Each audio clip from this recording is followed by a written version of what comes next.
Hey Strikers, this is SF and it's time for another Hatcher series rundown, and this time it's the third Jewel Academy series, so you know the drill. I run down the Hatcher monsters, I run down the Fireball monsters, and see what's good, see what's not. And let's start with the Hatcher monsters with Alexandrite, the fire one, and let's look at the evolution with a speed monster, Pierce monster, and very high speed, high attack, but low HP, so be careful of that. Ability is no damage wall, no win. Gauge is strike shot reducer and dash, so she gets a lot of speed with being a dash monster, and she has high base attacks, so you can zip around and deal damage that way. Strike shot is a further weakens weak point strike shot, so a ×3 weak point will become a ×5 weak point, so that's really good. And she's a Pierce monster, so you can guarantee that hit onto the boss to further weaken his weak points. And then bomb combo is the lock on trident laser L. Not the best, but not the worst in terms of bump combos. Now let's look at the ascended form. Blast monster, sling of bounce, and then okay stats I guess. Ability is no damage wall and no win, so same as the evolution. She does not have a gauge though, so she doesn't get that dash. Strike shot is returns back to the first contacted enemy, so same thing as no. She moves around and then comes back to the first contacted enemy. And then bump is lock on trident laser L and sub of super blast, so she's a blast monster, so her lock on trident laser in the ascended form is more than her evolution. So let's look at the impossibles and colossals. And for evolution, it is Shambhala.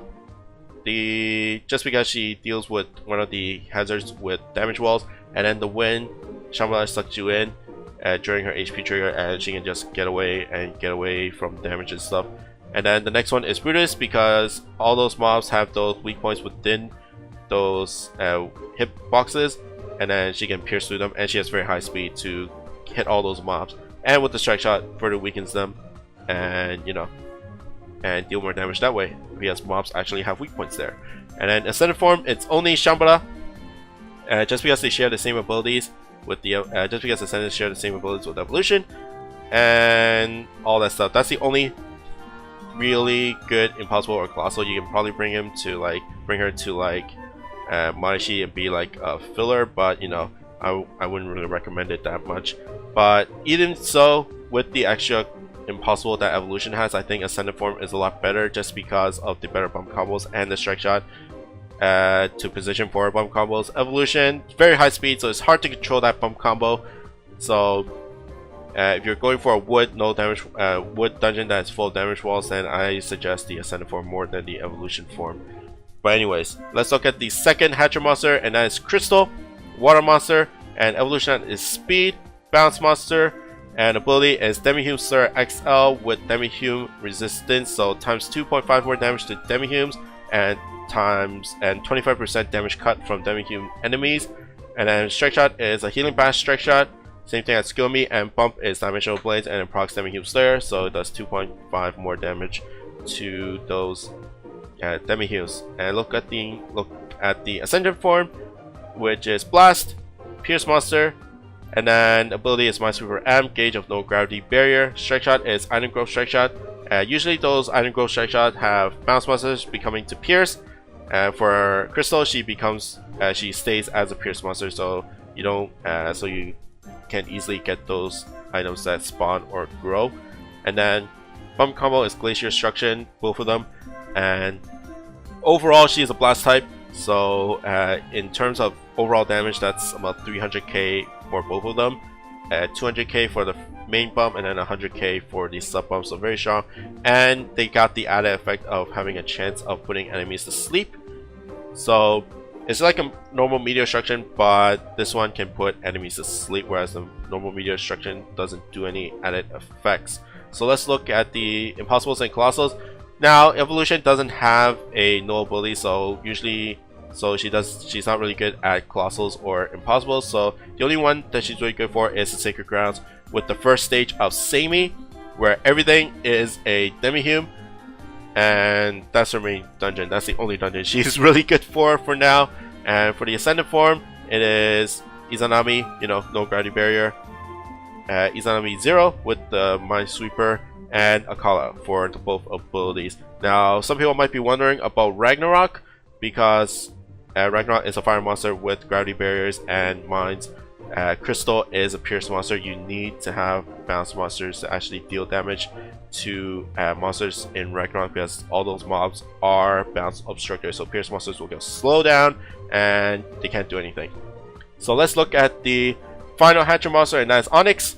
And whoops, there's that bump, but whatever. Bounce, balance monster, bounce, and then slow speed. Ability is weak point slayer and light resistance. And then gauge is no gravity barrier.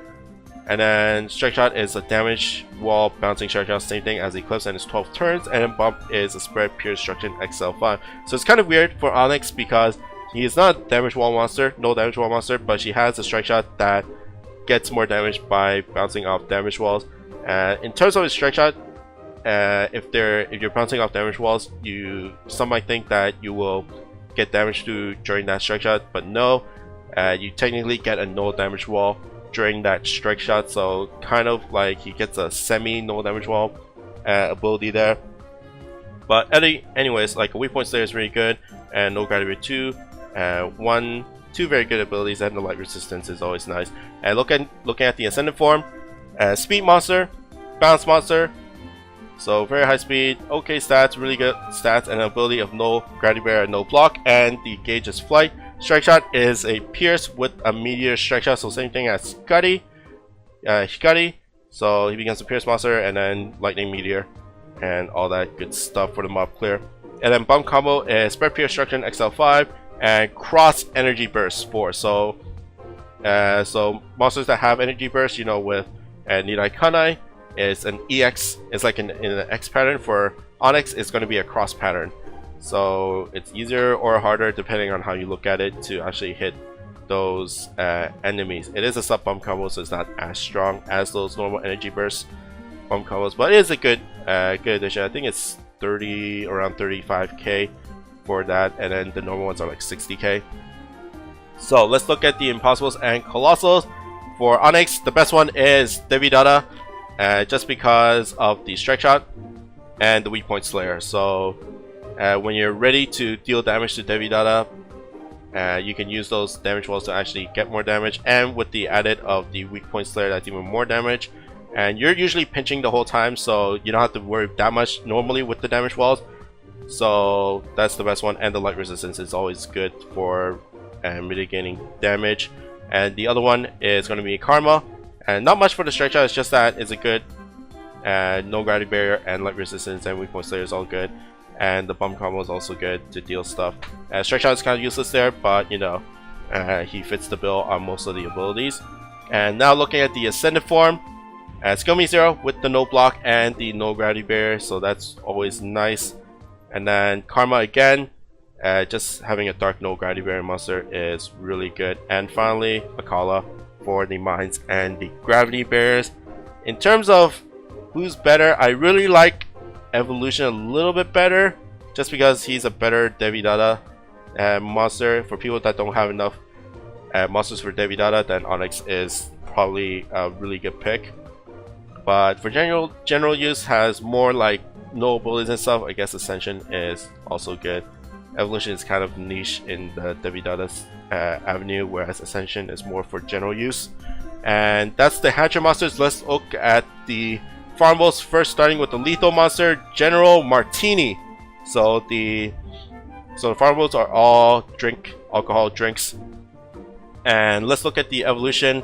Blast monster, bounce monster, and okay speed for blast monster, okay stats in general. Ability is laser stop, and gauge is no gravity barrier. Strike shot is a 21 turn machine gun strike shot, so same thing as Kate Sith. So you got to position for it to get damage. And then bump is the shotgun, so a lot of bullets. So any stage that have a lot of scorpions, then he's the man for the job. Ascension is going to be speed, bounce, and then ability is no gravity barrier, and gauge is flight. Strike shot is an increased speed and strength, so depending on how you use it, then it might be doing really good, or it will be a really bad strike shot. And bump is a flame, and sub is a fan spread 10. In general, I like the ascendant form more just because of the added gauge shot, with the added no ability and not the gauge shot. Because laser stop is kind of meh for the most part for people that are trying to build up their box and stuff. and there's not a lot of fire dungeons that have a lot of lasers in general. But anyways, let's look at the Impossibles and Colossals. You know, Water Monster, no gravity barrier, Izanami. That's the main one for him. And in terms of the Ascended form, Ragnarok. So this is probably like the first real Ragnarok monster, just because although there is Queen Butterfly, I don't think Queen Butterfly is the best. But General Martini is a little bit better, and it's a little bit better than Nirai Kanai as well, because Martini has the base no gravity barrier. So a lot of people will be running Oda Nobunaga X with their Motivation Strike Shot or the Grand Command Strike Shot, and Nirai Kanai will get caught in the gravity barriers, whereas Martini won't, so he can move around with Oda Nobunaga. You can debate whether Martini is better than Nirai Kanai, because Martini doesn't have the Minesweeper, so he might not be able to one-shot those mobs without a Minesweeper, but he does have really high speed, and you can use his Strike Shot to boost up speed. And in that dungeon, bump combos are not that big of a thing, so the flame and the fan spread is meh, whatever. And of course, being a no gravity barrier, Izanami, and being a gravity barrier and a flight monster, Akala. So let's look at the extreme monsters, and it's Bourbon, I don't know how to say it, but Rosé. So 2 more alcoholic drinks, and let's go with Bourbon. And Power Monster, Sling of Bounce, and stats are like a Power Monster. Ability is Water Resistance, and Gauge is No Warp, and Strike Shot is returns monster to previous location. So basically, if he basically runs around and then brings him back to the original spot where he started his Strike Shot. And then Bump Combo is a twin one-way laser XL, so same thing as Siegfried, but of course it's a lower damage power because this guy's a power monster. It's about 17k, but it's 2 lasers, so it's really strong. And Rosé, Blast Monster, Sling of Bounce, relatively low HP, and ability is Weak Point Slayer M, and she doesn't have a gauge shot, so she doesn't have any no abilities. Bash and Knock Up SS for the Strike Shot, and then Bump of Slice and Dice. So she doesn't have any no abilities, but it's kind of unique because she's the first Weak Point Slayer M that is a farmable, and you know, it procs with the Slice and Dice, which aims relatively close to weak points. So if you use Oda, if you've used Oda, then you know it could be really good. But it's kind of like a niche pick, kind of like an interesting pick, more than like something that you have to have in your box. But let's look at the Impossibles and Colossals, starting with Bourbon. Yamato Takeru Kai, no warp, and the water resistance is very good. And he is a power type, so more damage to those weak points. And of course, the bump combo can deal some damage, but I think it's more about just hitting the weak points to deal damage more than the bump combos. So being a power type is very good. And then next one is Doom. Since Siegfried is really good with his bump combos and of course the abilities, and Bourbon with his abilities and bump combo will be just as good. And then Rosé doesn't really have any Impossibles and Colossals, sorry about that, just because she doesn't have any no abilities, and some of those monsters, some of those Impossibles and Colossals need those no abilities to actually do work. So she's more on the extreme class level, so she's not the most important for max luck, but she is the 5-star monster, so she is a relatively easy one. And Salty Dog, which is the Savage of this series, will probably be really OP for Rosé's dungeon, since Salty Dog has the Slayer for Rosé. So I suspect that you can easily get Rosé with her max luck, or just getting her in general. So that's about it for all these monsters, but I do want to talk about one more thing for this series, Hatcher, and that is the special Sharl, especially for the newcomers from getting all those anniversary stuff. The special Sharl is a mission. I think it'll be red once you get it, and you'll see the special Sharl icon, the ball, on the mission as a reward. So what that mission says is that you clear all difficulties in this series. So General Martini, the lethal difficulty, she only has 1 difficulty. Bourbon and Rosé have 2 difficulties. You have to clear both of them.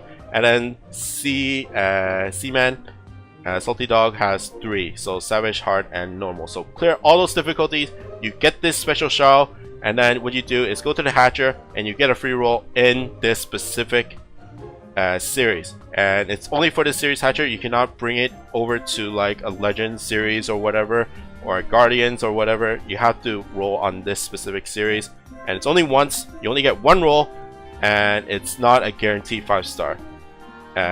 You can get 4 stars. It's mostly 4 stars. It's just a free roll. It's basically 5 orbs worth at this series hatcher, but it is free. As long as you clear out the difficulties, you can clear out the difficulties. I think it shouldn't be that bad for the most part. The lethal, it really depends on how hard the lethal is, but in my opinion, it shouldn't be that bad. So that is it for the rundown. For people that do know, I am on vacation for the next 2 weeks, so I probably won't get videos up for this series in terms of dungeons until after I come back. So which is like the 13th, 14th, so the last few days of these of this hatcher. So sorry for not putting those videos up during the first 2 days to get you guys ready, but I'll be on vacation. But I do have other videos up for you to spend the time while you're farming. But that's pretty much it for me. Hope you guys like and subscribe, and I'll see you guys next time. Bye bye.